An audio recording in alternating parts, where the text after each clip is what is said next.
আসসালামু আলাইকুম সবাইকে। আমরা আবারও ব্যাক করেছি ইন্সপায়ারিং বাংলাদেশ কর্তৃক আয়োজিত স্কলারশিপ ফর বাংলাদেশের লাইভ ফান্ড রেজিং প্রোগ্রামের এপিসোড নাম্বার 5-এ। আজকে আমাদের সাথে যারা কানেক্টেড হয়েছেন তারা কিন্তু নিজ নিজ ক্ষেত্রে অনেক পরিচিত এবং অনেক সফল কিছু মানুষ, যাদেরকে নিয়ে আজকে আমাদের স্কলারশিপ ফর বাংলাদেশের লাইভ ফান্ড রেজিং প্রোগ্রাম। আমাদের সাথে আছে বিভিন্ন ক্ষেত্রের বেশ কয়েকজন নারী উদ্যোক্তা এবং নারী women professionals from different fields. তো আমি যদি পরিচয় করে দিই, আমাদের সাথে আছে রাদিয়া আপু ফ্রম ত্রিকোণমিতি, রাজিনা আপু, উনি একজন টেক প্রফেশনাল। আমাদের সাথে আছেন ফাতিমা আপু ফ্রম সিটি আলো এবং জেসিআই ঢাকা নর্থ। আমাদের সাথে আছে অতি পরিচিত রাকসান্দা রুখাম, ওয়েমেন ওয়েমেন টেক ইন্ডাস্ট্রিতে, যাকে সবাই একটা চিনে এবং খুবই পরিচিত একজন মুখ। সবাইকে আসসালামু আলাইকুম। আজকে আমাদের লাইভে আপনাদের মূল্যবান সময় খরচ করে যোগ দেওয়ার জন্য সবাই কেমন আছেন? যদি আমি শুরু করি ফাতিমা আপুর থেকে, আমরা এক সাইড থেকে কানেক্ট করি। ফাতিমা আপু, এই লকডাউন বা এই করোনাকালীন সময় কিভাবে সময় কাটাচ্ছেন যদি একটু বলেন। Surviving, firstly, hello everyone. This is Naz here. Executive Vice President of JCI Dhaka North, and I'm a Business Development Manager of City Alo, the City Bank. Assalamu alaikum সবাইকে। And ভাইয়ার কোশ্চেন যেটা সেটা ছিল যে আসলে lockdown কেমন যাচ্ছে। First thing হচ্ছে সার্ভাইভিং, মানে সার্ভাইভ করছি, যেটা হচ্ছে এখন সবচেয়ে প্রধান বিষয়। অ্যান্ড লকডাউনে হ্যাঁ, আই থিঙ্ক প্রফেশনাল সাইড থেকে একটু মানে বসে আছি, বাট লাইক তারপরেও হচ্ছে যে আমরা পিছিয়ে নেই। প্রথম 1 মাস হচ্ছে যে একটু স্লো ডাউন ছিল, বাট এখন নাও ইট ইজ হচ্ছে যে নিউ নর্মাল জিনিসটা আমরা একসেপ্ট করে নিয়েছি। এখন আবার ফুল দমে কাজ শুরু করে দিয়েছে। তো এখন মনে হচ্ছে না, মানে সব দিক থেকেই হচ্ছে যে আমরা কাজ করছি, অ্যাক্টিভ আছি, অ্যান্ড নিউ নর্মালটাকে আমরা একসেপ্ট করে নিচ্ছি। এই তো। Right, great. এবং যেটা বললেন যে this is the new normal, এবং আমরা কিন্তু আস্তে আস্তে হুম, এটার সাথে ইউজ টু হয়ে যাচ্ছি। জি। এবং এবং এবং এই যে ফুল লকডাউনটাকে কাজে লাগানোর জন্য কিন্তু অনেকে অনেক ধরনের ইনিশিয়েটিভ হাতে নিয়েছেন। আমি এখন চলে যাবো হচ্ছে রাকসান্দাপুর কাছে। উনি অনেকগুলো ইনিশিয়েটিভের সাথে যুক্ত, যারা ওনাকে চিনেন। ওনাদের যে ইনস্টিটিউশন অনেক অসাধারণ কিছু কাজ নিয়ে তারা সবসময় থাকে। তো আমি জিজ্ঞেস করবো যে রাইট নাও কি কি টাইপের ইনিশিয়েটিভ নিয়ে আপনি কাজ করছেন? আম, ধন্যবাদ ইমরান ভাই। এবং ধন্যবাদ এই ধরনের আর কি একটি ইনিশিয়েটিভ আপনারা যেটা নিয়েছেন সেটা নেওয়ার জন্য। এবং আজকে আমাদের সঙ্গে যারা আসলে উপস্থিত গেস্টরা আছেন এবং যে পরিচিত মুখরা আছেন তাদের সঙ্গে দেখা হয়ে অনেক ভালো লাগলো। এবং সবাই অসাধারণ কিছু কাজ করছে। আমি যতটুকু জানি যে সবাই কিছু না কিছু নিজেদের তরফ থেকে যতটুকু সম্ভব করার তারা সর্বাত্মক চেষ্টা করছে। আমরাও সেরকম কিছু করার চেষ্টা করছি। আমাদের অর্গানাইজেশনের নাম Preneur Lab. It's a technology for social good company. So আমরা যেটা করি যে আমাদের টেকনোলজি ইউজ করে কিভাবে করে সোশ্যাল ইম্প্যাক্ট ক্রিয়েট করা যায় এটা নিয়ে কাজ করে থাকি। যখনই করোনাটা শুরু হলো এবং আমার মনে আছে যে আমরা গত মার্চের 18 তারিখ থেকে আর কি আমাদের লাস্ট অফিস করা হয়েছিল, তারপর থেকে আর কি সবাই ওয়ার্ক ফ্রম হোম। এবং তখন থেকেই আর কি চিন্তা করা হয়ে গেছে যে কি করব না করব। সো কাজ যেগুলো আর কি রেগুলার চলতো, আলহামদুলিল্লাহ সেগুলো চলছে। এবং এর পাশাপাশি যেগুলো করোনার জন্য যে কিছু ইনিশিয়েটিভ নিয়েছি আমরা, তার মধ্যে কিছু উল্লেখযোগ্য যেগুলো আছে সেগুলো হচ্ছে যে বাংলাদেশ চ্যালেঞ্জ নামের একটা ইনিশিয়েটিভ আমরা নিয়েছিলাম, যেটা এটুআই, গ্রামীণ ফোন, ইউটপ এবং আরো বিভিন্ন অর্গানাইজেশন, বাংলাদেশ স্কাউট সহ আরো অনেকেই পার্টনার্স ছিল। এবং রাইট। সেখানে যেটা করেছিলাম যে আমরা এটি একটি ক্রাউডসোর্স প্ল্যাটফর্ম ছিল, যেখানে নিকটবর্তী আর কি এমার্জেন্সি হেল্পের সময় মানুষ যদি ম্যাপে করে দেখতে পায় তাদের এমার্জেন্সি হেল্পগুলো, এবং বিভিন্ন ডোনার অর্গানাইজেশন বা যারা ফান্ড বা হেল্প পৌঁছাতে যাবে অন্য ডিস্ট্রিক্ট থেকে সেই এলাকায় গিয়ে তারা যেন সহজে সেই জিনিসগুলো বা ইনফরমেশনগুলো অ্যাক্সেস করতে পারে। এখন আমরা করছি এন্টারপ্রেনারদের জন্য কিছু কাজ করছি, সেটা হচ্ছে স্টার্ট করো নামে একটি প্ল্যাটফর্ম লঞ্চ করেছি, যেখানে আমাদের সাথে আমরা কাজ করছি। ইউএনডিপি আছে, বিডিএফ আছে, ইউএনসিডিএফ আছে, এবং এফএনএফ আছে, এফএনএফ অর্গানাইজেশন আছে।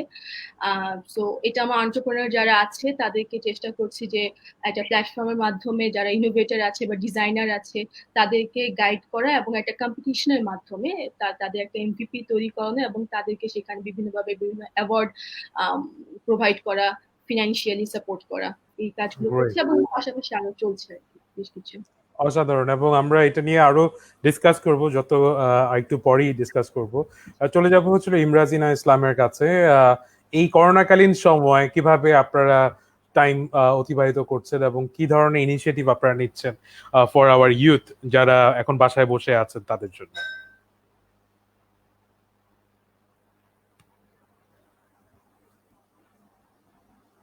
হ্যালো, আমার কথা জি, শোনা যাচ্ছে? এখন শোনা আচ্ছা, যাচ্ছে।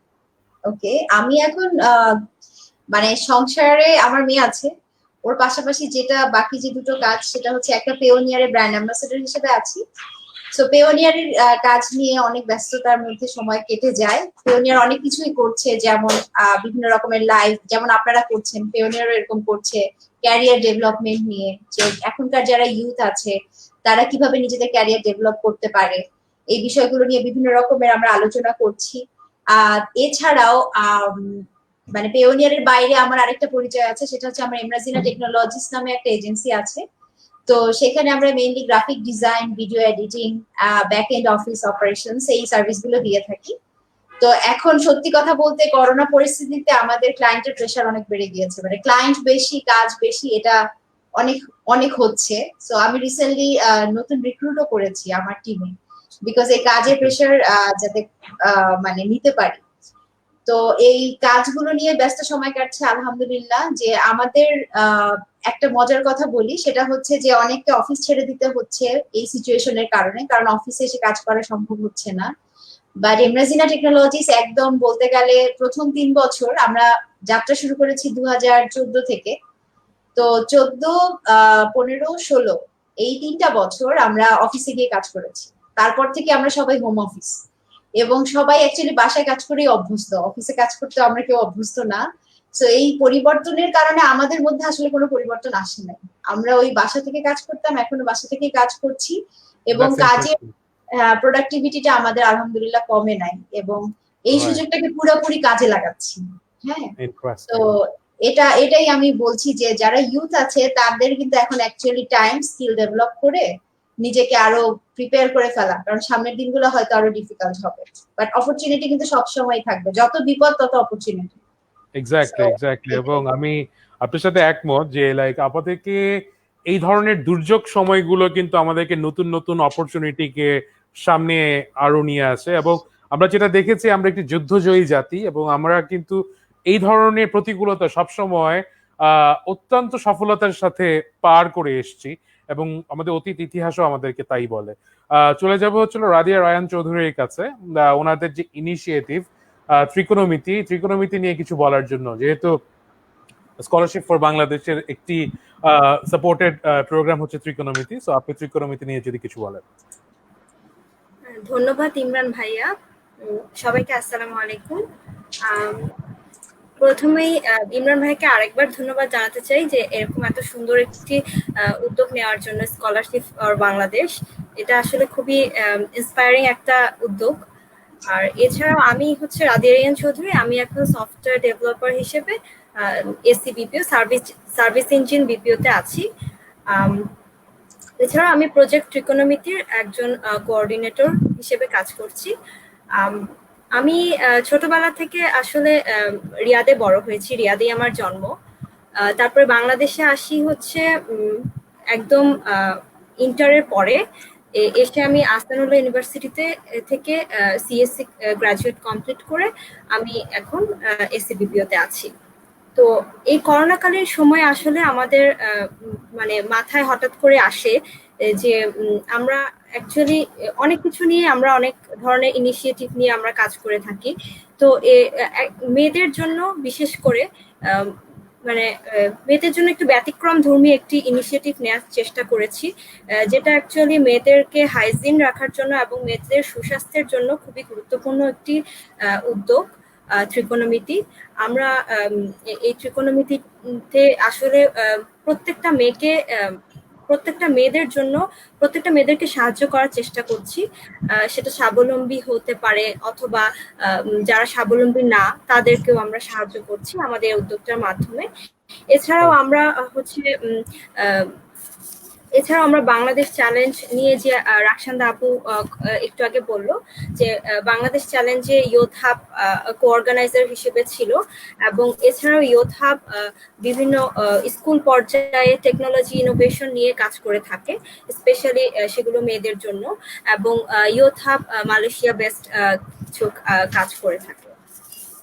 Great, thank you. এবং আমি আরেকটু যদি ইলাবোরেট করি যে আমাদের যে ইনিশিয়েটিভটা স্কলারশিপ ফর বাংলাদেশ, এটা আমরা কেন নিয়েছি এবং কাদের জন্য নিয়েছি, কারণ দেখতে পাচ্ছি যে লাইভে আমাদের অনেক মানুষ দেখছে, এবং আমি সবাইকে রিকোয়েস্ট করব যে লাইভটা শেয়ার করে দিতে, কারণ শেয়ার করে দিলে আপনি দুটো কাজ করতে পারছেন। যারা এই স্কলারশিপটা চায় বা যাদের দরকার, যারা এখন প্রবলেমে আছে, তারা জানতে পারবে এই ইনিশিয়েটিভটার ব্যাপারে, এবং যারা এই ইনিশিয়েটিভটাকে কানেক্ট করতে চায় বা সাপোর্ট করতে চায় বা কোনোভাবে এটাকে ডোনেট করতে চায় তাদের তাদের তাদের যে কোনো ধরনের ইনকাইন বা ইনক্যাশ সাপোর্ট দিয়ে, তারাও এটার সাথে যুক্ত হতে পারবে। সো আপনারা দেরি না করে আমাদের লাইভটা শেয়ার করে দেন, তাহলে আমরা অনেক মানুষকে রিচ করতে পারবো। তো আমরা স্কলারশিপ ফর বাংলাদেশের মূল যে লক্ষ্য, আমরা যখন লকডাউনে পড়ি, আমরা বেশ কিছু ইনিশিয়েটিভ হাতে নেই, হচ্ছে হলো এনআরবি সাপোর্ট।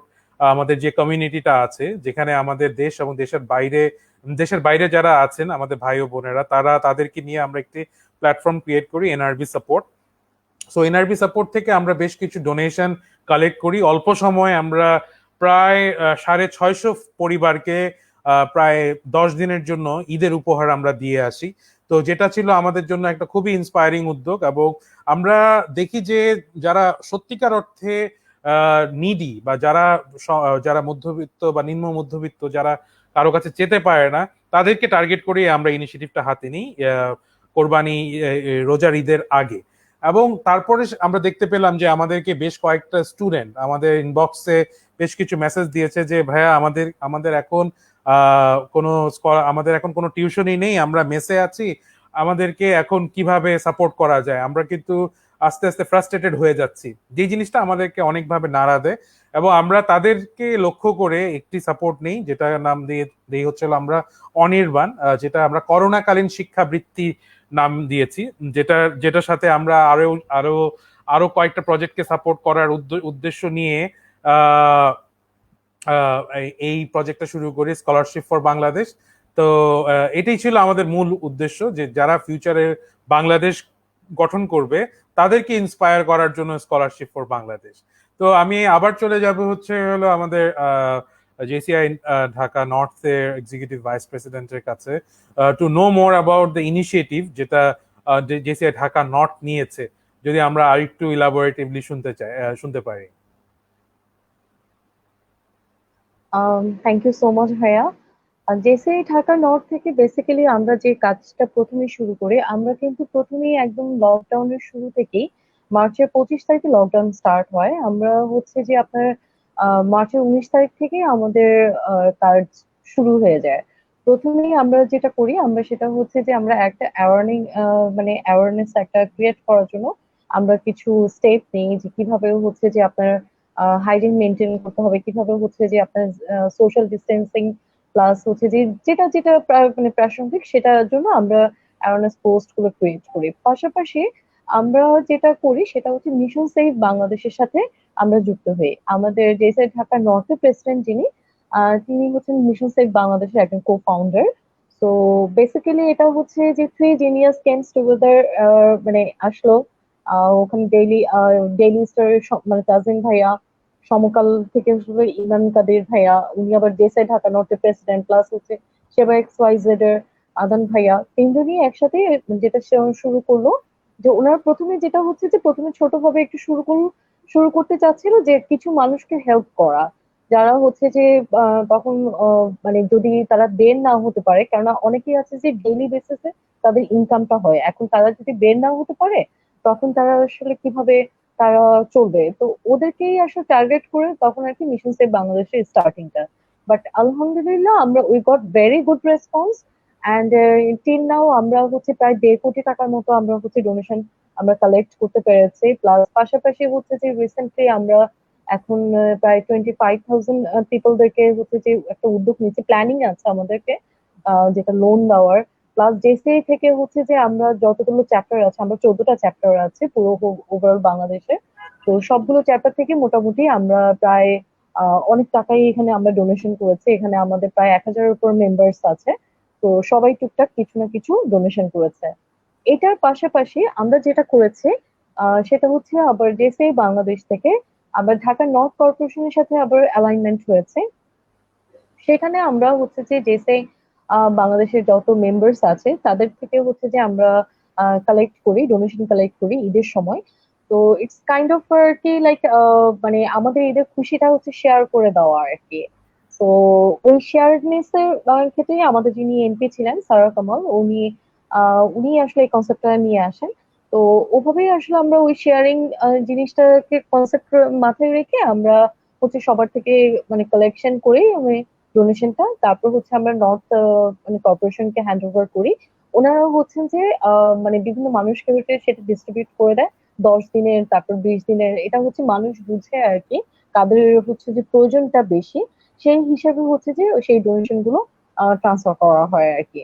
মানে খাবার Right. কাউকে হচ্ছে খাবার দেওয়া হচ্ছে, কাউকে হচ্ছে যে মানে ফাইন্যান্সিয়ালি সাপোর্ট দেওয়া হচ্ছে। তো দিস আর দ্য থিংস হচ্ছে যে আমরা এখন কাজ করছি আর কি এটার উপর। Great great. এবং আমরা দেখেছি যে আপনাদের বেশ কিছু ইনিশিয়েটিভ, যে ইনিশিয়েটিভ গুলো কিন্তু খুব সময়োপযোগী ছিল এবং হ্যাঁ, খুব স্ট্র্যাটেজিক্যালি আপনারা মানুষদেরকে কানেক্ট করেছেন, which is very inspiring. And thank you আপনার ইয়ার জন্য, আপনার কমেন্টের জন্য। আমি চলে যাব রাকসান্দা রুখামের কাছে। আমরা কিছুদিন আগে দেখেছি যে আপনাদের একটা ইনিশিয়েটিভ ডোনেট ফর বাংলাদেশ, ওইটাতে আপনারা বেশ কিছু ছোট ছোট উদ্যোগকে সাপোর্ট করছেন। সো ওই প্রজেক্টটা নিয়ে যদি আপনি কিছু বলেন। জি ভাইয়া। সো ডোনেট ফর বাংলাদেশে আমরা যেটা করেছি যে আম, একটা তো হচ্ছে ডোনেট থেকে আমরা লঞ্চ করেছি যেটা নাম হচ্ছে স্বজন।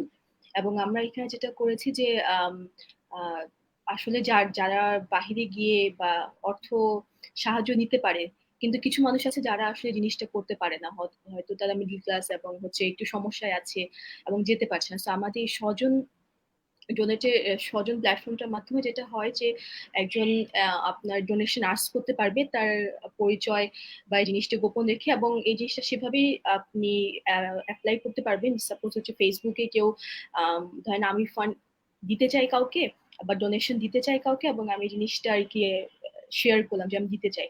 সো যেটা হবে যে আমি মেবি স্পেসিফিক গ্রুপ অফ পিপলের কাছে এটা শেয়ার করতে পারি, এবং আমি জানি যে মেবি এই স্পেসিফিক গ্রুপ অফ পিপলের মধ্যে কেউ হয়তো যদি অ্যাপ্লাই করে তারাই হবে। সো এখানে সিকিউরিটি বিষয়টা অনেক বেশি এনশিওর থাকছে, এবং এর পাশাপাশি আমার পরিচিত যারা আছে, যারা মেবি সেই মুখ খুলে কথাটা বলতে পারছে না যে কি ধরনের সাপোর্টটা তার দরকার, সেও এর মাধ্যমে কিন্তু কিছুটা হলেও সাপোর্ট পাচ্ছে। তো আমাদের ডোনেটের মাধ্যমে এটা একটা করেছি।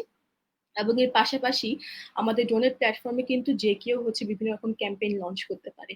সো এই ক্যাম্পেইনের মাধ্যমে অনেকেই কিন্তু আমাদের প্ল্যাটফর্মের থ্রুতে হচ্ছে আপনার ডোনেশন আর কি রেইজ করছে। এবং এর পাশাপাশি আমরাও যারা আর কি করোনার সময় বিভিন্ন মানুষজনের বিভিন্ন প্রবলেম হয়েছে সেই সময়টাতে আমরা সাপোর্ট করে আমাদের যথাসাধ্য চেষ্টা করেছি। ইন্টারেস্টিং। এবং যে জিনিসটা আমরা দেখেছি যে অনেক ছোট ছোট ইনিশিয়েটিভ গুলা এটার দ্বারা উপকৃত হচ্ছে, এবং আমরাও চাই যে এই ধরনের প্ল্যাটফর্ম আরো উঠে আসুক। এবং আমি চলে যাব হচ্ছিল ইমরাজিনা আপুর কাছে। আপনি যেহেতু বাসায় বসেই কাজ করছেন বেশ কয়েক বছর ধরে, সো এটা কিন্তু আপনাদের জন্য, আপনাদের থেকে কিন্তু অনেক স্ট্র্যাটেজি যারা এখন বাসায় বসে কাজ করছে তারা জানতে পারে। তো আপনাদের এখনকার যে বাসায় বসে কাজ করার আগের কাজ করার মধ্যে কি কোনো ডিফারেন্স আছে, নাকি এখন আরো প্রোডাক্টিভ ওয়েতে আপনারা কাজ করতে পারছেন in compare to the previous days? আপনি যদি একটু বলেন।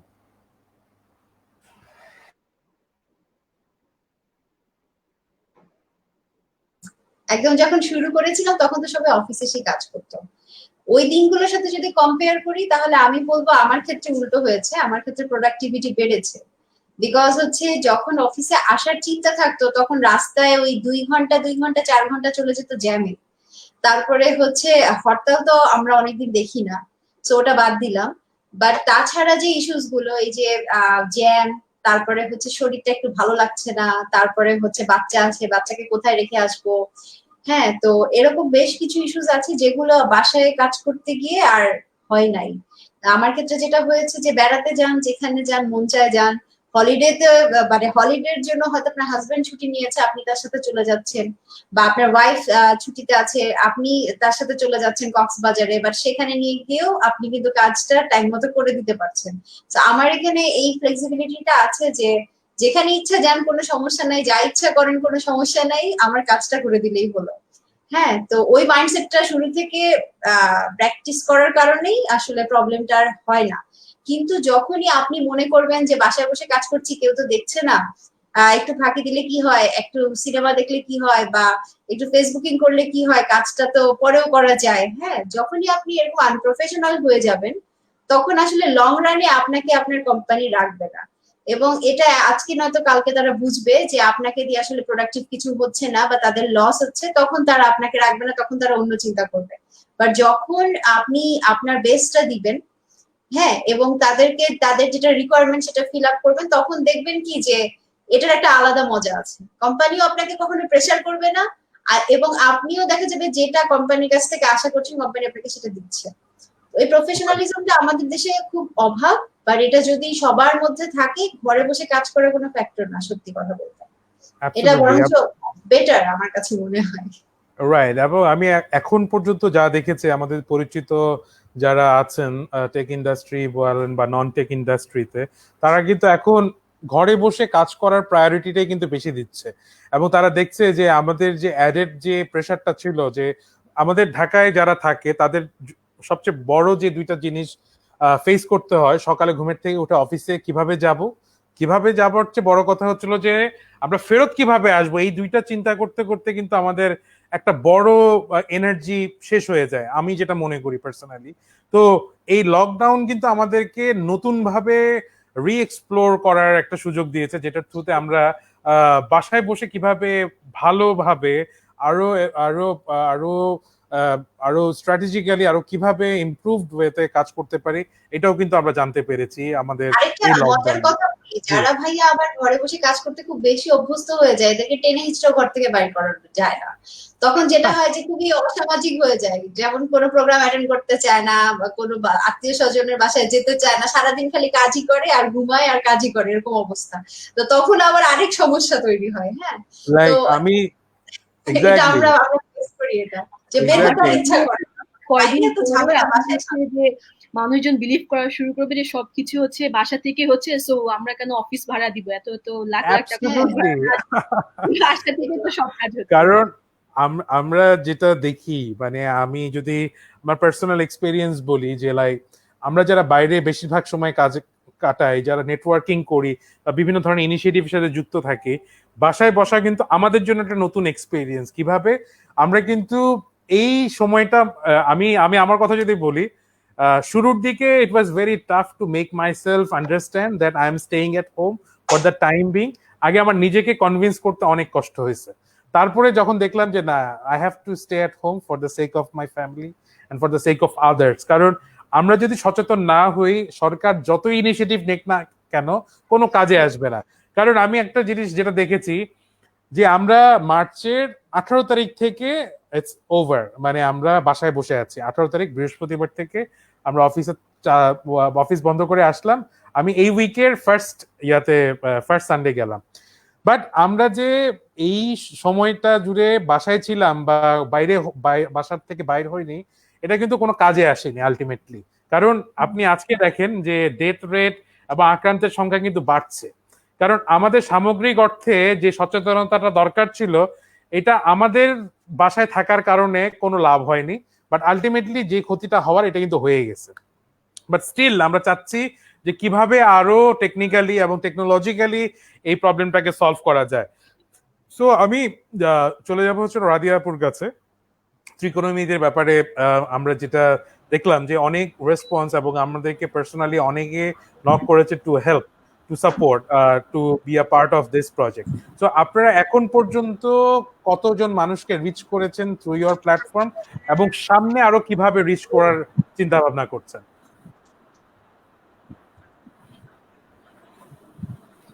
ওকে, ধন্যবাদ ভাইয়া। আমাদের আমরা একটু শুরু থেকে বলি যে এই করোনার সময়ে দেখা গেছে যে করোনা যখন মহামারী আকার ধারণ করছে, এই সময়টা আসলে খুব মানে কঠিন একটা সময়ের মধ্যে দিয়ে পার হচ্ছে। এই সময় দেখা যাচ্ছে যে সবাই হয়তো মানুষদেরকে খাবার দিয়ে সাহায্য সহযোগিতা করছে, টাকা দিয়ে সাহায্য সহযোগিতা করছে, কিন্তু দেখা যাচ্ছে যে আমাদের যে নারীরা আছে তারা সঠিক সময়ে কিন্তু তাদের যে দরকারি পণ্যগুলো সেগুলো সঠিক সময় পাচ্ছে না, হয়তো দোকানেও পাচ্ছে না। অনেক সময় সবাই হয়তো ঘর থেকে বেরিয়ে যে দোকান থেকে কিনে আনবে সেটাও হয়তো সবার সুযোগ হয়ে উঠছে না। এবং আমাদের দেশে যেটা দেখা যায় যে মেয়েরা মেয়েদের নিজেদের যে দরকারি পণ্যগুলো কিন্তু নিজেরাই কিনে আনে, এটা কাউকে দিয়ে কেনা মানে কিনে আনায় না, সেটা নিজেরা গিয়ে কিনে। তো এই মুহূর্তে আসলে মেয়েদের জন্য না, সব মানুষের জন্য একটু জটিল যে বাসা থেকে বের হওয়া, অনেক রিস্ক নিয়ে বের হতে হয়। তো এই জন্য এই থেকে আমাদের এই ত্রিকোণমিতির আইডিয়াটা মাথায় আসে যে আমরা আমাদের প্রথম যে কাজটা সেটা হচ্ছে যে আমরা যারা স্বাবলম্বী তাদের জন্য এই নারীদের বিভিন্ন ধরনের যে পণ্যগুলো, জরুরি পণ্য যেমন স্যানিটারি ন্যাপকিন কিংবা প্রেগন্যান্সি টেস্ট করার কিট অথবা আরো যে ধরনের পণ্যগুলো আছে, সে সকল পণ্যগুলো আমরা নারীদেরকে তারা যেন ঘরে বসে পায়, সেজন্য তাদেরকে ডেলিভারি চার্জ ছাড়াই আমরা সেই প্রোডাক্টগুলো বাজার মূল্যে তাদের বাসায় পৌঁছে দিচ্ছি। এবং আমাদের দ্বিতীয়ত যে কাজটা সেটা হচ্ছে যে আমরা যারা আমাদের দেশের বেশিরভাগ মানুষই স্বাবলম্বী না, গরিব মানুষ, অনেক বেশি গরিব মানুষ আমাদের দেশে। তো তাদের ক্ষেত্রে যেটা দেখা যায় যে তারা প্রথমত তারা সচেতন না, দ্বিতীয়ত তারা এই মুহূর্তে হয়তো বা সব জায়গায় প্রোডাক্টগুলো পাচ্ছেও না। সেজন্য আমরা যারা এরকম গরিব তাদেরকে আমরা এ ধরনের পণ্যগুলো, নারী উইমেন এসেনশিয়াল গুলো আমরা তাদেরকে বিনামূল্যে সবার কাছে পৌঁছে দিচ্ছি।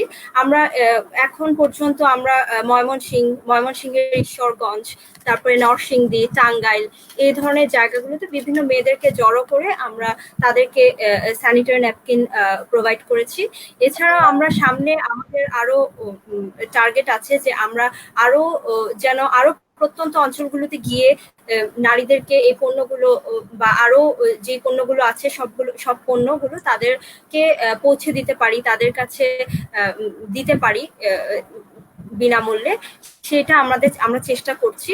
এছাড়া আমরা আমাদের ফেসবুক পেজে গেলে আপনারা আরো দেখতে পাবেন, অথবা আপনারা আমাদের ওয়েবসাইটে গেলে দেখতে পাবেন যে কিভাবে আপনারা এই পণ্যগুলো কিনতে পারেন বা কিভাবে আপনারা ডোনেট করতে পারেন চাইলে মানুষ আমাদের এই প্রজেক্টে, যেন আপনারাও মানে ইনডিরেক্টলি ভাবে বা ডিরেক্টলি আপনারা সেই সব মানুষদেরকে যারা স্বাবলম্বী না তাদেরকে সহযোগিতা করতে পারেন।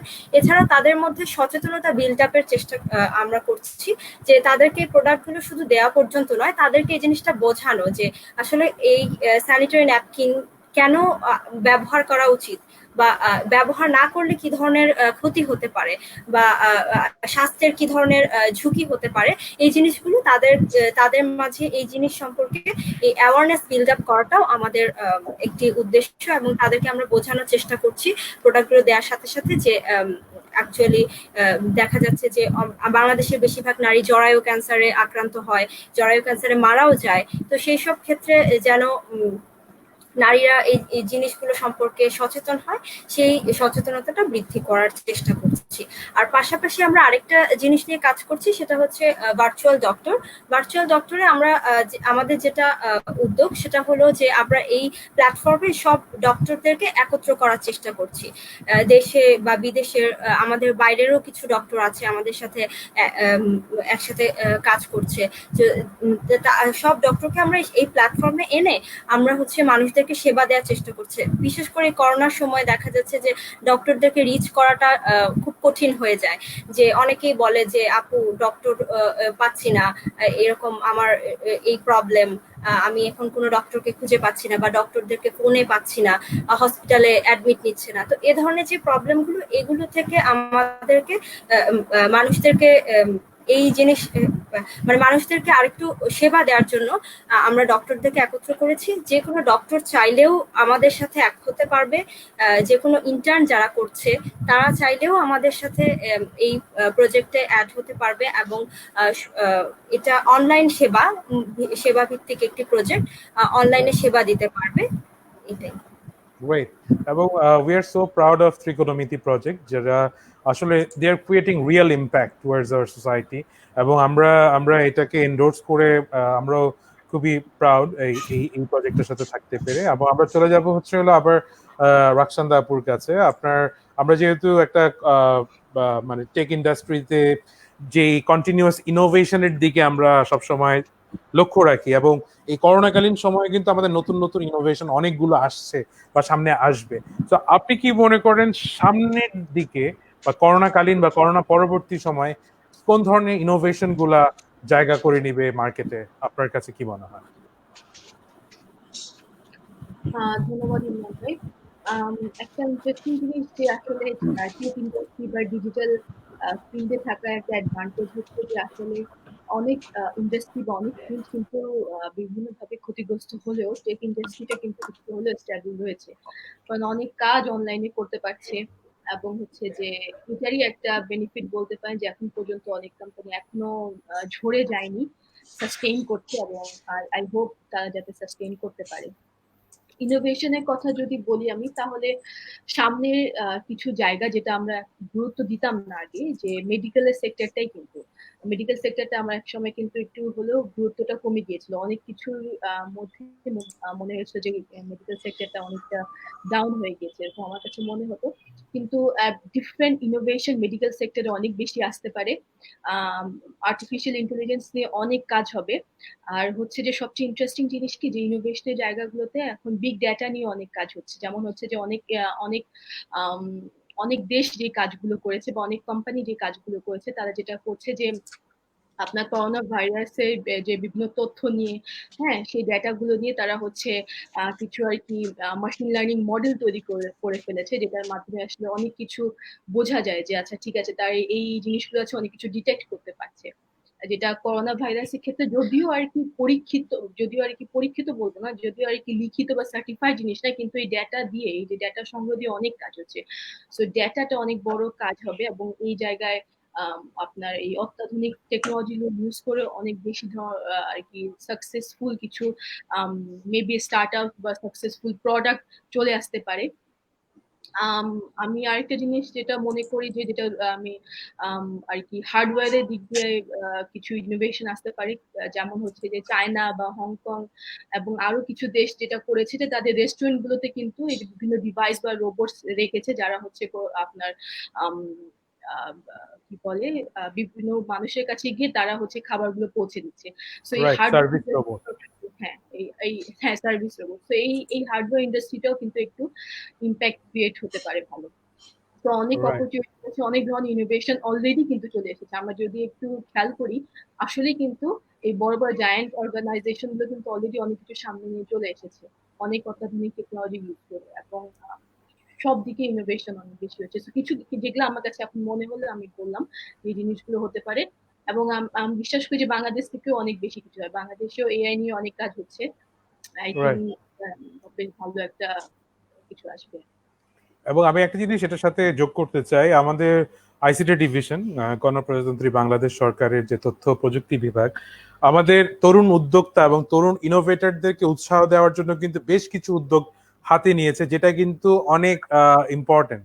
এবং এবং এবং ওইটার জন্যই কিন্তু আমরা দেখছি যে আমাদের তরুণরা কিন্তু অনেক উৎসাহ বোধ করছে এবং নতুন নতুন উদ্যোগ নিয়ে কিন্তু তারা সামনে এগিয়ে আসছে।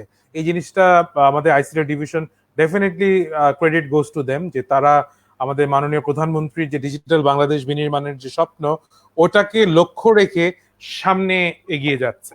তো আমরা একবারে শেষ পর্যায়ে চলে আসছি বলতে পারেন, এবং আমরা জিজ্ঞেস করতে চাই হচ্ছে হলো আমাদের জেসি ঢাকা নর্থের এক্সিকিউটিভ ভাইস প্রেসিডেন্ট মিস নাজকে, যে আপনাদের আপকামিং প্ল্যান কি করোনা পরবর্তী সময়ের জন্য, আপনারা যদি একটু ডিসকাস করেন, এবং যারা আপনাদের মেম্বার হতে চায় বা কিভাবে আপনাদের সাথে জয়েন করতে পারে ওই ব্যাপারেও আপনি শেয়ার করতে পারেন। আমাদের বেসিক্যালি আমি আপনাকে যেটা বললাম, আমরা হচ্ছে যে যখন করোনা স্টার্ট হলো তখন থেকে আমরা আসলে প্রস্তুতি নেওয়া শুরু করেছি। ইন দ্য মিন টাইম আমরা কিছু ওয়েবিনার সেশন করি ফর আওয়ার মেম্বার্স অ্যান্ড কিছু ট্রেনিং মানে করা শুরু করি, সো দ্যাট হচ্ছে যে তারা হচ্ছে যে কিছু শিখতে পারে। ওয়েবিনার সেশন গুলো যেটা করি সেটা হচ্ছে যে মেন্টাল হেলথ নিয়ে করি। পাশাপাশি হচ্ছে যে আপনার প্যারেন্টস মানে এখন যেহেতু হচ্ছে যে বাচ্চারা বাসায় আছে, সো তাদের একটা মেন্টাল হেলথেরও একটা ব্যাপার আছে। তো সেই ক্ষেত্রে প্যারেন্টসরা তারা কিভাবে কোপ আপ করে নিতে পারছে সেগুলোর উপরও আমরা কিছু অ্যাওয়ারনেস সেশন করি। তারপর হচ্ছে Right. যে আমরা এর পাশাপাশি হচ্ছে যে আমরা কিছু ট্রেনিং এন্ড ওয়ার্কশপ গুলো করি। তো পাশাপাশি আমাদের যেটা প্ল্যানিংস গুলো আছে সেটা হচ্ছে যে আমরা যখন এই এটা শেষ হতে হতে মানে আমার যেটা পার্সোনাল এক্সপিরিয়েন্স বা আমার যেটা থটস বলে সেটা হচ্ছে যে আরো 6 মান্থস লেগে যাবে পুরো ওভারঅল মানে প্রসেসটা শেষ হতে। ভ্যাকসিন আসবে কবে, তারপর হচ্ছে যে কবে সেটা একদম সব মানে সব নির্মূল হবে। কারণ এগুলো এটা আমরা বাংলাদেশ, আমরা একটা হচ্ছে যে ডেভেলপিং কান্ট্রিতে আছি, সো আমাদের একটু টাইম লাগবে এটা। তো এই জিনিসটাকে এখন নিউ নর্মাল থেকে আমাদের একসেপ্ট করে নিয়ে আমরা আসলে কিভাবে এখন নতুন গুলো কাজ করতে পারি, কি করতে পারি, সেইটাই আমাদের এখন আসলে মেইন ফোকাসটা। তো ওই ফোকাসটার জন্য আমরা যেটা করছি আমাদের মেম্বারদেরকে চাচ্ছি যে তারা একটা জায়গাতে স্টাক না হয়ে থাকার জন্য তারা বিভিন্ন জায়গাতে যাতে তাদের ক্রিয়েটিভিটি মানে এক্সপ্লোর যাতে করে। যেমন রাকসুন বাবুর সাথে আমি খুবই একমত যে এখন হচ্ছে ডেটা এন্ট্রি জিনিসটা হচ্ছে যে এখন নতুন জিনিস। মানে আগে যেটা বলা হতো oil industry is a gold mine, but এখন data is a gold mine. তো এই গোল মাইন্ডে নিয়ে কিন্তু এখন সবাইকে কাজ করতে হবে। তো আমার যেটা সাজেশন এন্ড আমি আমার মেম্বারসদেরকেও যেটা বলি আর কি, জেসে ঢাকা নর্থ বন বা জেসে বাংলাদেশের সব মেম্বারসদেরকে বলি যে আহ, আগে যেটা হচ্ছে যে যে আমরা একটা বিজনেস প্রফেশন নিয়ে কাজ করতাম। হয়তো আমি এসে নিজের কথাই বলি, আমি হয়তো একটা নিজের একটা ফোকাস নিয়ে কাজ করতাম, আছে ঠিক আছে আমি একটা এই জবে আছি, তো আমি এই জবটা নিয়ে কাজ করি, আমি পাশাপাশি আর কিছু দেখতাম না। বাট এই ডেটার জন্য আমি এখন বিভিন্ন জিনিসে ফোকাস করছি যে আচ্ছা ঠিক আছে ওই ইন্ডাস্ট্রিটা কেমন, আচ্ছা ঠিক আছে ওই ইন্ডাস্ট্রিটা কেমন। তো আমি যেটা যেহেতু আমি মেয়েদের নিয়ে বেশি কাজ করি, আমি নিজেও বাই প্রফেশন আমি একটা ওমেন ব্যাংকিং এর সাথে আছি। পাশাপাশি যেহেতু আমি যেসে ঢাকা নর্থে আছি, সো আমার একটু ফার্স্ট প্রেফারেন্সটা থাকে মেয়েদের নিয়ে আর কি, যে মেয়েদেরকে কিভাবে স্বাবলম্বী করা যায়, মেয়েদেরকে কিভাবে এগিয়ে নেওয়া যায়। তো আমার যেটা প্ল্যান বা আমার যেটা মানে এখন কারেন্ট যেটা চলছে সেটা হচ্ছে যে তাদেরকে ডেভেলপ করা। তারা একটা প্রফেশনে তারা যাতে এখন বসে না থাকে, তাদেরকে এখন এই নর্মালটাকে একসেপ্ট করে নিতে হবে, তাদেরকে বিভিন্ন ধরনের কাজ শিখে নিতে হবে। যেমন it can be freelancing work, it can be like আছে না ভিডিও এডিটিং, ডিজিটাল মার্কেটিং, তারপর বিভিন্ন ধরনের ট্রেনিং কোর্সের নতুন নতুন কিছু শেখা। যত কিছু নতুন শিখবে তত কিছু হচ্ছে যে অপরচুনিটিস তাদের জন্য বাড়বে। আমার কাছে মনে হয় যে এই লকডাউনটা একটা ব্লেসিং স্বরূপ অনেকের জন্যই। মানে বিকজ তারা হচ্ছে যে অনেক কিছু শিখতে পারছে। তারা যদি নর্মাল লাইফে থাকে, আমাদের কিন্তু 9টা 5টা একটা রেগুলার লাইফ চলতে থাকে। আমাদের কিন্তু এর বাইরে তখন লাইফ কিছুই থাকে না, বাট এখন এই টাইমটাকে ইউটিলাইজ করা উচিত। অ্যান্ড এই টাইমটাতেই এখন হচ্ছে যে অনেক কিছু শেখা যাবে, সো দ্যাট এটা Right. ইন ফিউচারে কাজে লাগানো যাবে। তো আমরা সেটাই আসলে পরিকল্পনা যে আমাদের মেম্বারসদেরকে আমরা হচ্ছে যে কি কি ট্রেনিংস গুলো দেওয়া যায় যেটাতে হচ্ছে যে তারা নিজেদের সেলফ ডেভেলপমেন্ট করতে পারে বা প্রফেশনাল তারা হচ্ছে যে তাদেরকে এক্সপ্লোর করতে পারে। কারণ প্রমোশন পেতে হলে তো নিজের এক্সট্রা কারিকুলাম অ্যাক্টিভিটিস থাকতে হবে, isn't it? So true. So So true. So this is the things আর কি আমরা এটা করছি। আর অ্যাবাউট জেসে ঢাকা নর্থের অ্যাডমিশন, যেটা হচ্ছে যে আপনি যদি জেসে ঢাকা নর্থে আসতে চান, ইউ আর মোস্ট ওয়েলকাম। আমরা অবশ্যই আপনাকে বলবো যে আমাদের এখানে ওয়েবসাইট আছে, জেসে ঢাকা নর্থের একটা ওয়েবসাইট আছে, আমাদের জেসে ঢাকা নর্থের একটা পেজ আছে। সেখানে আপনি আপনার সিভিটা প্লাস হচ্ছে আপনার এনআইডিটা আমাদেরকে একটু পাঠিয়ে দিন। আমরা তখন আপনাকে একটা ইন্টারভিউ করার জন্য আমরা পাঠাবো। অবশ্যই সেটা সোশ্যাল ডিস্টেন্সিং, আমরা জুমের মাধ্যমে একটা ইন্টারভিউ নিব। নেওয়ার পরে তারপর দেন হচ্ছে যে আমরা সেটা অ্যাডমিশন প্রসেসটা কমপ্লিট করি Awesome. আর কি। So so good to know that. এবং যারা যারা জয়েন করতে চান, please do contact with Dhaka JCI Dhaka north for more information. So আমি চলে যাব হচ্ছে এমরাজিনা ইসলামের কাছে। আপনি পেওনিয়ারের ব্র্যান্ড অ্যাম্বাসেডর এবং পেওনিয়ার বাংলাদেশের যারা ফ্রিল্যান্সার আছে তাদেরকে নিয়ে কিন্তু বেশ অনেক কাজ করছে। সো এই লকডাউনের সময় আমাদের কিন্তু ক্যাশলেস সোসাইটি বলেন বা আমাদের যে বাইরে থেকে টাকা আসার যে একটা গেটওয়ে, পেওনিয়ার কিন্তু একটা বড় মাধ্যম। তো আপনারা কি কি উদ্যোগ নিচ্ছেন? এবং পার্সোনালি আমিও যেহেতু ফিনটেক নিয়ে কাজ করি, আমারও একটু জানার ইচ্ছা যে আপনারা কিভাবে এই আমাদের যে শিক্ষিত তরুণ সমাজ যারা ফ্রিল্যান্সিং করছে তাদেরকে কিভাবে সাপোর্ট দিচ্ছেন এই করোনাকালীন সময়। ওকে, পেওনিয়ারের যে জিনিসটা অনেক মজার, আমি আমাকে দিয়ে এক্সাম্পল দেই। এটা অ্যাডভার্টাইজিং না, এটা হচ্ছে এক্সপেরিয়েন্স শেয়ার। সেটা হচ্ছে আমার একটা ব্যাংক অ্যাকাউন্ট আছে বাংলাদেশে, হ্যাঁ, যেটা আমি প্রথম পেয়েছিলাম আমি গ্রামীণ ফোনে যখন জব করি, তখন আমাকে ওই অ্যাকাউন্টটা দেওয়া হয়েছিল। তো জব ছেড়ে দেওয়ার পর ওই অ্যাকাউন্টটা আমার এখনো রয়ে গেছে। তারপরে যখন আমি অনলাইনে কাজ করা শুরু করি, ইনকাম করা শুরু করি, তখন ওডেস্ক ছিল। তো ওডেস্কে কাজ করতাম, এখন তো আপওয়ার্ক হয়ে গেছে। তো ওখানে আমার যে ইনকাম গুলো হতো সেগুলো তখন বাংলাদেশে আনার একটাই উপায় ছিল পেওনিয়ার মাস্টার কার্ড। সো আমি ওই টাকাগুলো মাস্টার কার্ড দিয়ে এটিএম বুথ থেকে তুলে আনতাম। তারপরে পেওনিয়ারে আস্তে আস্তে আরো অনেক অপরচুনিটি আসলো। যেমন হচ্ছে পেওনিয়ারে আমি বাংলাদেশের যে কোনো 3টা ব্যাংক অ্যাড করতে পারি পেওনিয়ার অ্যাকাউন্টের সাথে। আমার নামে আছে এরকম 3টা ব্যাংক অ্যাকাউন্ট। সো আমি আমার ওই ব্যাংক অ্যাকাউন্টটা ওখানে অ্যাড করে দিলাম। তারপরে কি হলো, আমাকে আর ওই এটিএম বুথে যেতে হলো না। হ্যাঁ, এবং এটিএম বুথে গিয়ে হিসাব করতে হলো না যে ফি কাটবে এত, তারপরে 500 টাকার যদি ধরি তাহলে এতগুলো টাকা তুলতে পারবো, কারণ 510 টাকা তো 10 টাকা তুলতে পারবো না, মানে এই হিসাব কিতাব নিয়ে বসতে হতো না। তখন কি হলো, ব্যাংকে জাস্ট পেওনিয়ারে আমার ইনকামটা আমি আনতাম মার্কেট প্লেস থেকে, দেন পেওনিয়ার থেকে ব্যাংকে উইথড্র দিয়ে দিতাম। এবং ব্যাংকে টাকাটা প্রথমে কিন্তু আসতে 5 দিনের মতো লাগতো, এখন কিন্তু একদিনে চলে আসে। এবং যদি ব্যাংকের সাথে অ্যাকাউন্ট থাকে তাহলে হচ্ছে ওই দিনই চলে আসে, বিকাল 4টার আগে উইথড্র দিলে ওই দিনই চলে আসে। তো পুরোই পেপারলেস, এবং আপনাকে যেতেও হচ্ছে না। এবং আপনার ব্যাংকগুলোতে তো এখন ম্যাক্সিমাম ব্যাংকই ডেবিট কার্ড দেয়, রাইট?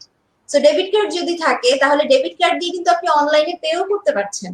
সো আপনার ইনকামটা আসছে পেওনিয়ারে, পেওনিয়ার থেকে আসছে ব্যাংকে, ব্যাংকের ডেবিট কার্ড দিয়ে অনলাইনে পে করছেন, বাসার মধ্যে বাজার চলে আসছে চালডাল থেকে। সো আমি আর কি আমার এক্সপেরিয়েন্সটা শেয়ার করলাম এভাবে যে আমাকে আসলে পেপারলেস তো থাকতেই পারছি, আমাকে কিন্তু অনেক কম মুভমেন্টও করতে হচ্ছে, যেটা আগে আর কি ব্যাংকের বুথের লাইনে দাঁড়াতে হতো, তারপরে হচ্ছে বাজারে যেতে হতো। এখন অনেক কিছুই কিন্তু এরকম সহজ হয়ে গিয়েছে, এবং এটার জন্য আমি বলবো যে আমি পেওনিয়ার ইউজার, সো আমার জন্য এটা খুব সহজ করে দিয়েছে। আর আরেকটা জিনিস হচ্ছে, অনেকেই আছেন, অনেক কোম্পানি আছেন, আগে তো সবাই ভাবতাম যে ফ্রিল্যান্সার মানেই হচ্ছে পেওনিয়ার, হ্যাঁ, বাট এখন কিন্তু অনেক আইটি কোম্পানি আছে যেখানে 100 অধিক এমপ্লয়ি, এই কোম্পানিগুলো কিন্তু তাদের পেমেন্ট পেওনিয়ার দিয়ে নিয়ে আসছে। হ্যাঁ, এবং পেওনিয়ার আসলে অনেক ফ্যাসিলিটি দিচ্ছে এই মানুষগুলোকে, মানে যারা এরকম কোম্পানি ওনার তাদেরকে। কারণ হচ্ছে তারা তাদের ব্যাংকে যখন টাকাটা উইথড্র করে তখন হচ্ছে যে কনভার্সন রেটটা পাই আমরা, সেটা আপনি বা আমি যদি বা একটা সাধারণ ফ্রিল্যান্সার হই যে মাসে হয়তো $1,000 ইনকাম করি, তারা যে কনভার্সন রেটটা পাবো, তো যে কোম্পানিগুলো মাসে $10,000 ইনকাম করে তাদের কনভার্সন রেট হায়ার হবে আমাদের থেকে। এবং তারা তখন দেখা যাবে $10,000 উইথড্র দিলে তাদের মাসে 20,000 টাকা বেশি আসছে, যেটা একটা সাধারণ ফ্রিল্যান্সার $1,000 উইথড্র দিলে হয়তো সে ওই $1,000 এগেইনস্টে 80 টাকা হলে কত হতো, 80,000 টাকা হতো, রাইট? কিন্তু যখন ওই মানুষটা যার 10,000 মাস ইনকাম, তখন কিন্তু তার আরো বেশি হচ্ছে, কারণ সে ওই 80 টাকার জায়গায় 82 করে পাচ্ছে। আমি একটা এক্সাম্পল দিলাম। তো 10,000 এর উপরে হলে তাদের জন্য এটা বেশি প্রফিটেবল, সেক্ষেত্রে কিন্তু কোম্পানিতে আপনি আরো ইনভেস্ট করতে পারছেন, তারপরে হচ্ছে আপনি বোনাস দিতে পারছেন, এমপ্লয়ীদেরকে অনেক মোটিভেট করতে পারছেন। হ্যাঁ, আরেকটা কথা বলবো যে প্রথম যখন আমি পেওনিয়ার অ্যাকাউন্ট খুলি, এটা ফেসবুকে অ্যাকাউন্ট খোলার মতো সোজা ছিল। তো তখন আমি আসলে চিন্তাও করি নাই যে এত সিরিয়াস ভাবে অ্যাকাউন্ট খুলতে হবে, কিন্তু আমি আসলে সব জায়গাতেই সবকিছু লিগাল দেই। আমার নামটা ইউনিক বলে হয়তো আমি জানি না, বাট আমার নাম আমাকে যেটা দিয়েছে আমি সব জায়গায় সেটাই লিখি। হ্যাঁ, আমি এটার সাথে কোনো আগে পিছে সোনালী বিকাল, রূপালী দুপুর এগুলো লাগাই না। তো সব জায়গায় নামটা আমি জেনুইন রাখি, সব জায়গায় ইনফরমেশন গুলো জেনুইন দেই, যে কারণে আমার পেওনিয়ার অ্যাকাউন্ট নিয়ে কোনো সমস্যা হয় না। কিন্তু এখনকার দিনে দেখি কি, ওই যে ফেসবুকে অ্যাকাউন্ট তো অনেক মজার মজার নাম দিয়ে আমরা খুলি। সো পেওনিয়ার অ্যাকাউন্ট খুলতে গিয়ে ওরকম অনেক নাম মজার মজার বানিয়ে ফেলি। হয়তো আমার পাসপোর্টের নামের মধ্যে লেখা নুরুজ্জামান, সেখানে জে লিখেছি হচ্ছে জামান লিখেছি জে দিয়ে, বাট পেওনিয়ারে অ্যাকাউন্ট খুলেছি জেড দিয়ে। সো আমার নাম আমি দুই জায়গায় দুই রকম লিখছি। তখন যখন পেওনিয়ার ভেরিফিকেশন যায়, দেখে যে নিজের নাম কিভাবে মানুষ ভুল করতে পারে, নিজের জন্ম তারিখ কিভাবে ভুলে যেতে পারে, এটা তো হয় না। বাট ওই যে সিরিয়াসনেস এর অভাব, যে কারণে হচ্ছে রং ইনফরমেশন দিয়ে তখন অ্যাকাউন্টটা খুলে, যে কারণে পরে অ্যাকাউন্ট সাসপেন্ড হয়ে যায়। তো আমরাই আমাদের সার্ভিস গুলাকে আমাদের দেশে বাইরের কান্ট্রি, যে পিওনিয়ার তো বাইরের কান্ট্রি, বাংলাদেশের এটা সার্ভিস না, তো তারা বাংলাদেশে এসেছে অনেক বেনিফিটস দিচ্ছে, আমাদের মতো যারা ফ্রিল্যান্সার আছে, ছোট কোম্পানি চালাচ্ছি, আমাদেরকে কিন্তু অনেক লাইফটা ইজি করে দিয়েছে। কিন্তু আমরাই হচ্ছে এই জিনিসটাকে আসলে অনেস্টির সাথে ব্যবহার করতে না পারার কারণে এখন হচ্ছে পেওনিয়ার অনেক স্ট্রিক্ট।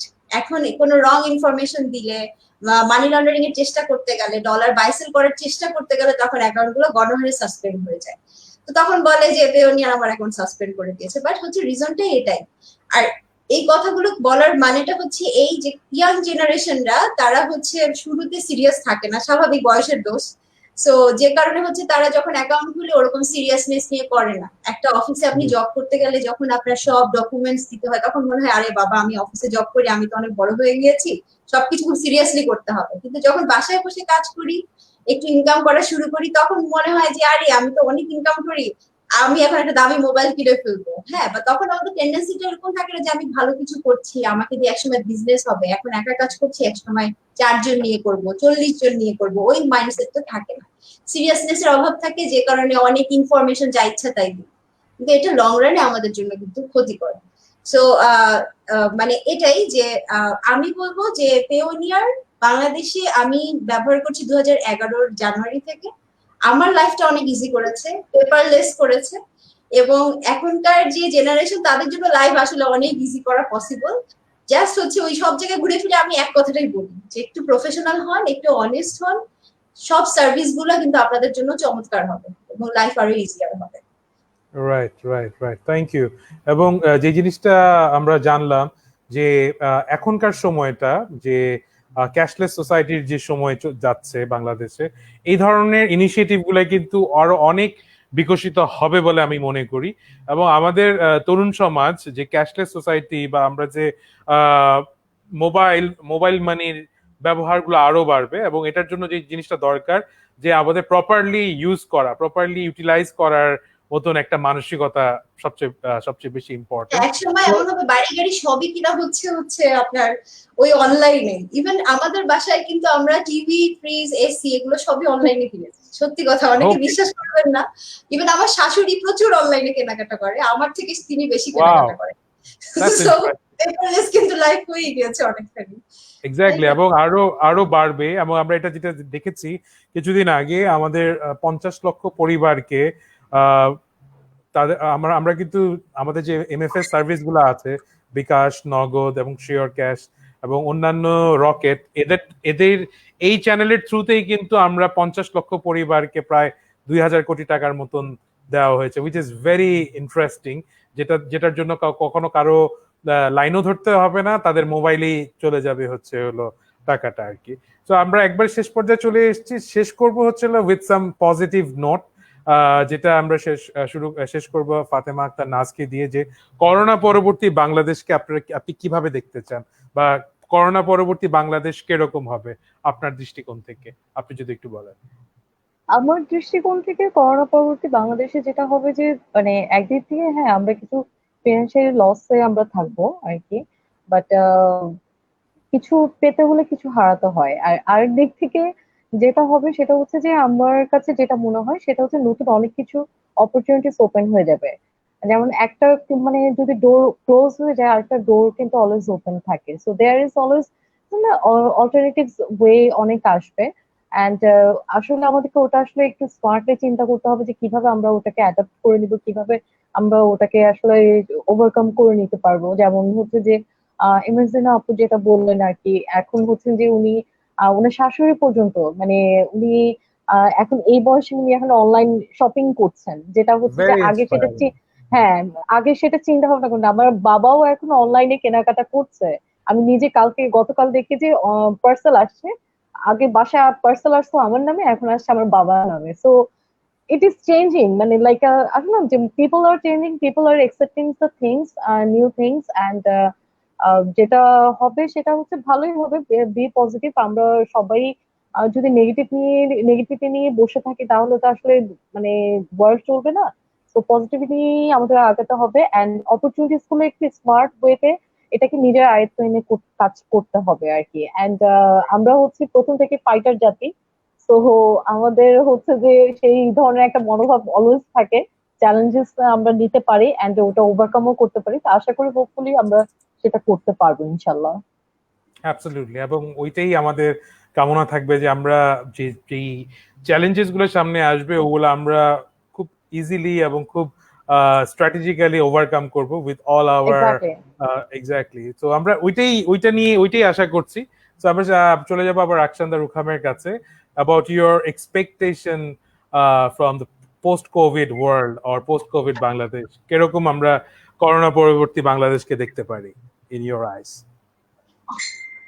সত্যি কথা বলতে কি যে আপনার মার্চ থেকে যে জুন পর্যন্ত আপনার নিউ নর্মালের সাথে অ্যাডজাস্ট করতে করতে আমরা কিন্তু আসলে নিউ নর্মালের সাথে অনেকটাই খাপ খেয়ে নিয়েছি, এবং আমি মনে করি যখন এখান থেকে বের হয়ে যখন যদি আমরা সবাই ঠিক থাকি, তাহলে যদি বের হই এবং আসি তখন মনে হবে যে আমরা এই আসলে এই সেফটি মেনটেন করা বলেন বা হচ্ছে নতুন ক্রিয়েটিভ চিন্তা ভাবনা করা বা প্রোডাক্টিভিটি এই সময় অনেক মানুষ অনেকভাবে চেষ্টা করেছে বিল্ড করা, এই জিনিসগুলো অনেক কাজে দিবে। এবং রেগুলার লাইফ আগে যেরকম ছিল সেখান থেকে কিন্তু আসলে প্রত্যেকটা মানুষই, আমি অনেক মানুষের সাথে কথা বলেছি, প্রত্যেকেরই কিন্তু যখন এই করোনাটা শুরু হলো প্রত্যেকের মধ্যেই কিন্তু একটা টেনশন ছিল যে আচ্ছা ঠিক আছে কি হবে, মানে একটা মানে ভয় যে কি হতে পারে না হতে পারে। সেজন্য সবাই কিন্তু সাইড বাই সাইড কিছু না কিছু করার চেষ্টা সবসময় করছে। আমি যেটা মনে করি যে অনেকেই অনেক কিছু করার চেষ্টা করছে, শুধু একটা জায়গায় আটকে নিয়ে অনেক ধরনের কাজ করার চেষ্টা করছে। তো যখন এগুলো আই হোপ তাড়াতাড়ি শেষ হয়ে যাবে এগুলো, যদিও অনেকে বলছে অনেক সময় লাগতে পারে, হু নোস, বাট যখন শেষ হবে আমি মনে করি যে আসলে যে ভার্চুয়াল লাইফটাকে কাজে লাগিয়ে মানুষজন অনেক কিছু করে ফেলবেন, এবং হচ্ছে যে যেটা আসলে তাদের হেল্প করবে এই সবকিছু ঠিক হয়ে সাস্টেইন করাটাকে। এখন সবচেয়ে যেটা গুরুত্বপূর্ণ সেটা হচ্ছে সাস্টেইন করা। এখন যারা সাস্টেইন করতে পারবেন তারাই হচ্ছে আপনার পরবর্তীতে আর আসলে নিউ যে লাইফটা হবে সেটাতে ভালো করে আর কি ম্যাচ করতে পারবেন এবং সবকিছু ঠিকঠাক ভাবে করতে পারবেন। সো আই হোপ যে সব ঠিকঠাক ভাবে হবে। আর হচ্ছে যাদের সাথে প্রবলেম বেশি হবে বা আমাদের সমাজে যাদের অবস্থা ভালো থাকবে না বা যারা একটু নিম্ন শ্রেণীতে আছেন তাদেরকে আমাদের সবাই মেন্টালিটিটা রাখতে হবে, তাদেরকে যেন আমরা সাপোর্ট করতে পারি, ওই এমপ্যাথিটা রাখতে হবে। এটা আমি মনে করি খুব বেশি গুরুত্বপূর্ণ for the upcoming future.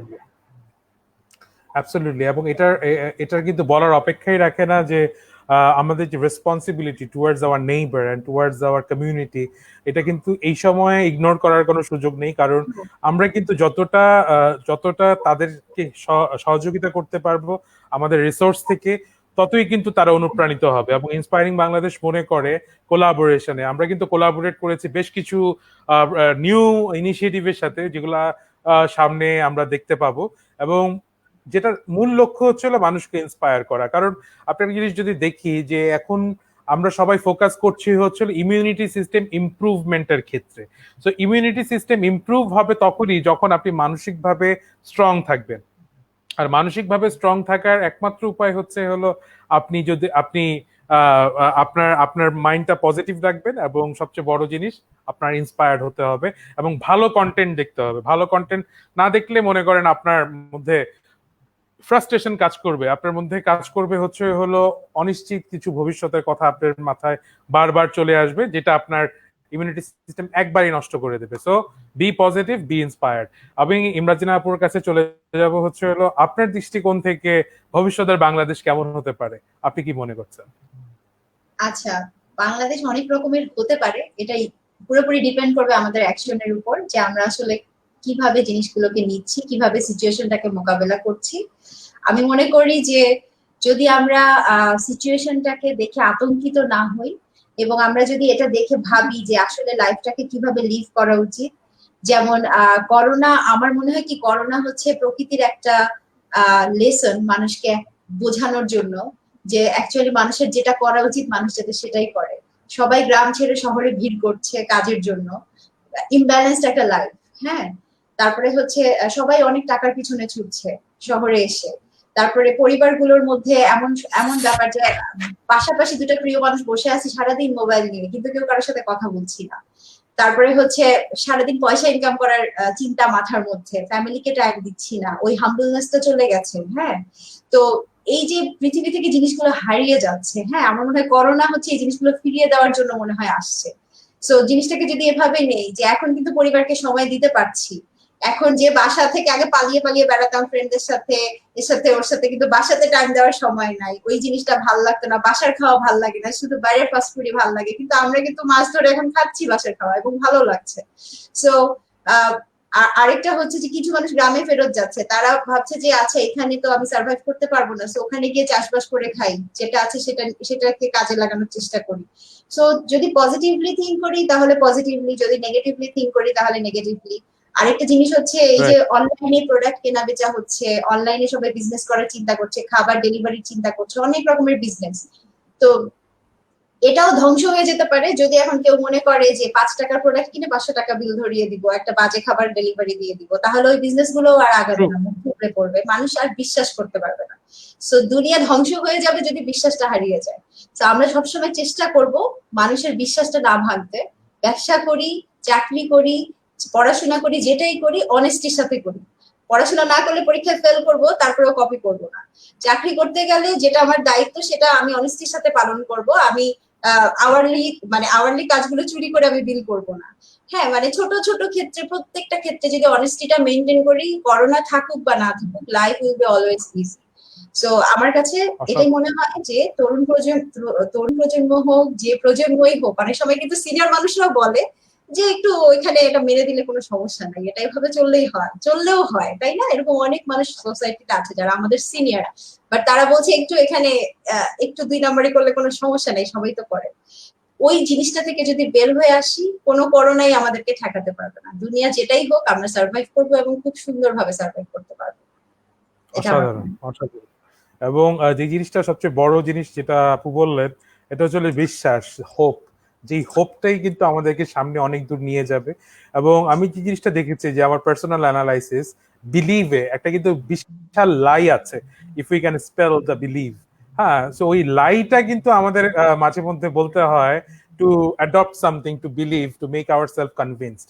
So ওই জিনিসটাই আমি বলবো যে let's believe one more time. এবং আমরা একটি যুদ্ধজয়ী জাতি, আমাদের গৌরবের অনেক গল্প আছে, যে গল্পগুলো আমরা বলি না। আমরা বলি হলো ওই ট্রলিং, মানুষকে একটু পচাবো, একটু ফান করব, এবং ওটার মধ্যেই কিন্তু আমরা আমরা নিজেদের একটা স্যাটিসফ্যাকশন খুঁজে পাই।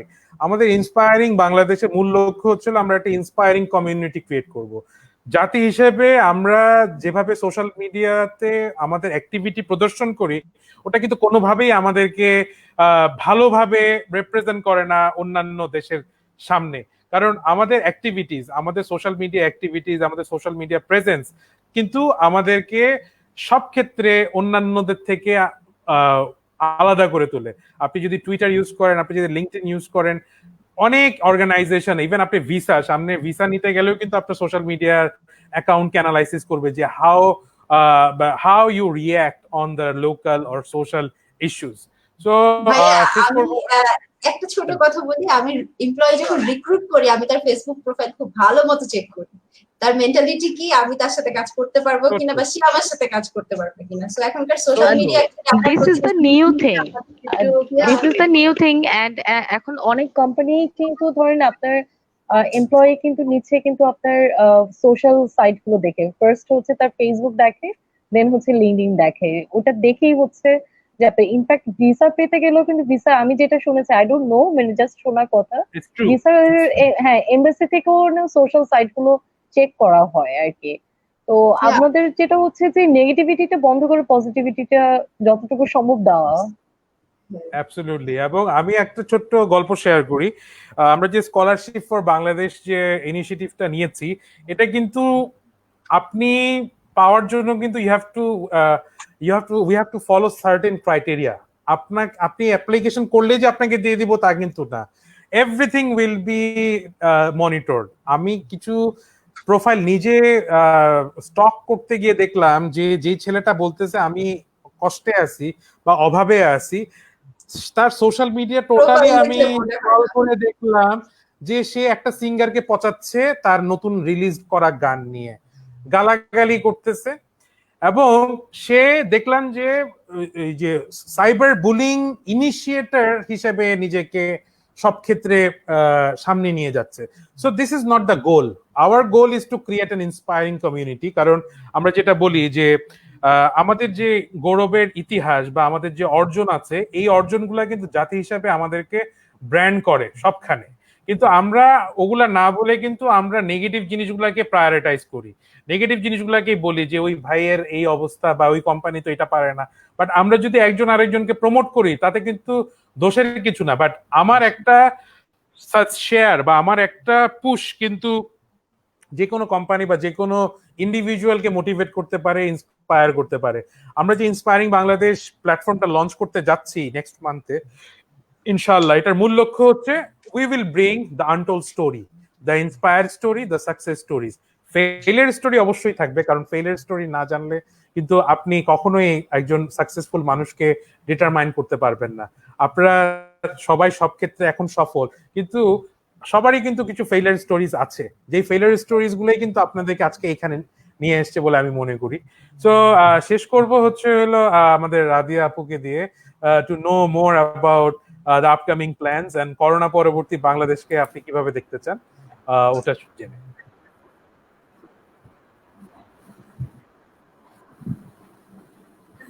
ধন্যবাদ ভাইয়া। আসলে করোনা পরবর্তী মানে করোনা আমাদের জীবন থেকে হয়তো অনেক কিছু কেড়ে নিয়েছে, যেমন অনেক সুন্দর মুহূর্ত কেড়ে নিয়েছে, অনেক প্রিয়জনদের কেড়ে নিয়েছে, কিন্তু করোনা আমাদের অনেক কিছু শিখিয়েও দিয়ে যাচ্ছে। যেমন আমরা এখন বুঝতে পারছি যে ঘরে বসেই কাজ করা সম্ভব, যে কোনো জায়গায় থেকে আমরা কাজ করতে পারছি। তো এটা কিন্তু আমাদের জন্য অনেক বড় একটা লেসন। এবং এছাড়াও করোনা আমাদেরকে যেমন আমরা করোনা যে ভালো দিকগুলো আমাদের জন্য নিয়ে এসেছে আমি মনে করি সেটা হচ্ছে এই লকডাউন। করোনা অবশ্যই ভালো কিছু আনেনি, কারণ এটা মহামারী, এটা কখনোই ভালো না, কিন্তু এই লকডাউন আমাদের জীবনে আসলে অনেক পজিটিভ কিছু জিনিস দিয়েছে। যেমন আমরা লকডাউনে আমরা পরিবারের সাথে সময় কাটাতে পারছি, হয়তো পরিবারের সাথে সময় ওভাবে না কাটালেও পরিবারের সাথে আছি এরকম। এছাড়াও আমরা অনেক কিছু শিখতে পারছি। যেমন আমি সকলকে বলবো, যারা তরুণ আছে সবাইকে আমি বলবো যে আপনারা এই সময়টাকে কাজে লাগান। এমন না যে এখন স্কুল কলেজ বন্ধ, এখন ভার্সিটি গুলোতে অনলাইন ক্লাস হচ্ছে, কোনো কোনো ভার্সিটি হয়তো বন্ধ, তো আমরা এখন বসে থাকবো না, আমরা হয়তো অন্য কিছু শিখতে পারি। আমরা অনেককে দেখছি যে অনেকে হচ্ছে রান্না শিখছে, যারা রান্না পারতো না, বা রান্না বিভিন্ন রকম আইটেম ট্রাই করছে। তো এটা অনেক ইন্সপায়ারিং একটা জিনিস যে রান্না শিখছে, কেউ সেলাই শিখছে, কেউ হয়তো অনেক কোর্স করছে, অনলাইন কোর্স করছে, অনেক কিছু শিখছে, কেউ আর্ট শিখছে। তো এই জিনিসগুলো কিন্তু আমাদেরকে শুধু অনেক কিছু শেখায় না, এগুলো আমাদেরকে আমাদের মনকে ভালো রাখে, এগুলো আমাদের মনের শক্তি যোগায়। এবং যখন একটা ভালো মন যখন ভালো থাকে তখন শরীরেও কিন্তু ভালো থাকে। তো শরীরকে ভালো রাখার জন্য, স্ট্রং রাখার জন্য আমাদের যেমন ভালো হেলদি খাবার খাওয়া প্রয়োজন, তেমন এরকম হেলথ যেই কাজগুলো করলে আমাদের মনটা ভালো থাকে এই ধরনের কাজও কিন্তু আমাদের করা প্রয়োজন। তো আমি সকলকে অনুরোধ করবো যে আপনারা ঘরে থাকবেন, সাবধানে থাকবেন। এখন যদিও লকডাউনটা একটু শিথিল হয়ে গিয়েছে, অনেকেই অফিস করতে হচ্ছে বাইরে গিয়ে, তাদেরকে বলবো যে আপনারা খুব সাবধানে বাইরে যাবেন, বাহির থেকে এসে আপনারা খুব হাত পা ভালো করে ধুয়ে নেবেন, এবং যেই সতর্কতাগুলো আমাদেরকে অবলম্বন করতে বলা হয়েছে সেই সতর্কতাগুলো অবলম্বন করবেন। এবং চেষ্টা করবেন যে নতুন কিছু শেখার, চেষ্টা করবেন যে নতুন কিছু জানার এবং অন্যকেও শেখানোর, ভালো কিছু করার। তাহলে আসলে করোনা পরবর্তী সময়টা আমাদের জন্য খুব বেশি কঠিন হবে না। আর যারা একটু কম স্বাবলম্বী, যাদের একটু গরিব, তাদের জন্য আমাদের সবসময় চেষ্টা থাকবে, সকলকে চেষ্টা করা উচিত যে এখন থেকে পরিকল্পনা করা যে হ্যাঁ, করোনা পরবর্তী সময়ে আসলে কি ধরনের আমরা সহযোগিতা করতে পারি, কি ধরনের পদক্ষেপ আমি ইন্ডিভিজুয়াল হিসেবে কি ধরনের পদক্ষেপ নিতে পারি, এই জিনিসগুলো আমাদের সকলের চিন্তা করাটাও একটা দায়িত্ব। তাহলে আমাদের করোনা পরবর্তী সময়টা অনেক সুন্দর হবে। ধন্যবাদ। অসাধারণ, অসাধারণ। এবং একটা জিনিস আমরা শেষ করতে চাই, আমি একটা জিনিস বলে এবং একটা ভিডিও দেখিয়ে। আমরা যখন শুরু করি এই প্রজেক্টটা, আমাদের এর আগে একটি ইনিশিয়েটিভ ছিল the inspiring show. The main agenda is to inspire people. কারণ আমরা যখন লকডাউনে ছিলাম আমরা কিন্তু বিভিন্নভাবে ফ্রাস্ট্রেটেড হয়ে গিয়েছিলাম, এবং আমরা কিন্তু এমন অবস্থা হয়েছিল যে আমাদের ডাক্তাররা বলছিল যে পোস্ট ট্রমাটিক স্ট্রেস ডিসঅর্ডার। বাসায় থাকতে থাকতে কিন্তু আমাদের মধ্যে আমরা কিন্তু অনেক অ্যাগ্রেসিভ হয়ে যাই মাঝে মধ্যে, এবং অনেক ধরনের সিমটম আমাদের মধ্যে থাকে, যে জিনিসটা কিন্তু কাটানোর জন্য মেন্টাল হেলথকে প্রায়োরিটি দেওয়া খুব দরকার। তো আমরা একটা ইনিশিয়েটিভ নিয়েছিলাম দ্য ইন্সপায়ারিং শো, এবং ইন্সপায়ারিং শো এর মূল উদ্দেশ্যটা ছিল হলো আপনার আপনাদের মতন যারা ইন্সপায়ারিং পার্সোনালিটি তাদেরকে নিয়ে ফিউচারে বাংলাদেশ কিরকম হবে তাদের সাথে গল্প করে এই ব্যাপারটা বের করে নিয়ে আসা। তো আমরা আমাদের প্রথম সিজন যেটা আমরা করলাম ওটার একটা ইনফোগ্রাফিক ভিডিও দেখবো, আশা করি আপনাদের পছন্দ করবেন। এবং আমাদের সিজন 2টা লঞ্চ হতে যাচ্ছে জুলাইতে, যেটা আরো বিগার ওয়েতে হবে। গত সিজন ছিল 24টা এপিসোডে, যেটা আমরা 16 দিনে করেছি, প্রায় 60 ইন্সপায়ারিং ইন্ডিভিজুয়াল সব ক্ষেত্রের মানুষদেরকে এনে। সো এটা হচ্ছে হলো গত সিজনের একটা ইনফোগ্রাফিক। Let's enjoy.